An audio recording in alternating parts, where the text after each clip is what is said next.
പറയുന്നത് എങ്ങനെ വേണം? എന്ത് ഹെയർ കട്ട് വേണം ഇതില്? നോർമൽ ഹെയർ കട്ട് വേണം. തുമ്പൊന്ന് വെട്ടിയിട്ട് ട്രിം ചെയ്ത് ഈ ഒരു ഇതില് ട്രിം ചെയ്തിട്ട് ഹെയർ കളറിങ് ഏതായിരുന്നു വേണ്ടത്? ഒരു കൈൻഡ് ഓഫ് ബ്രൗൺ ഷെയ്ഡ്, അതാണ് വിസിബിൾ ആയിട്ട്.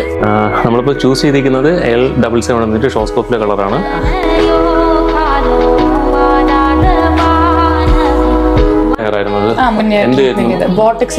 എന്തായിരുന്നു ബോട്ടോക്സിന്റെ ഒരു റിവ്യൂ കേട്ടിട്ടെ? ബോട്ടക്സ് എന്റെ മുടി ആക്ച്വലി ഫ്രിസി ഹെയർ ആയിരുന്നു.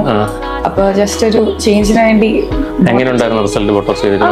നമ്മളല്ല ചെയ്തത്, എന്നാലും ലൈക്ക് നൈസ് ആയിരുന്നു. നല്ലൊരു ട്രാൻസ്ഫോർമേഷൻ ഒക്കെ ഉണ്ടായിരുന്നു.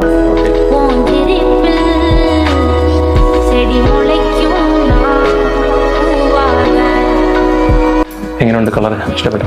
കളർ ഇഷ്ടം. ലെങ്ത് ഒന്നും പറഞ്ഞില്ലല്ലോ? ഇല്ല. 9 കോയിൽ കൊടുത്തിട്ടുണ്ട്. ഒരു കോയിലില് ഒരു 6 സ്ട്രിപ്പ് 7 സ്ട്രിപ്പ് കാണും. അങ്ങനെ ടോട്ടല് കവർ ചെയ്യാൻ വേണ്ടി ഒരു 9 കോയിൽ കൊടുത്തിട്ടുണ്ടാവും.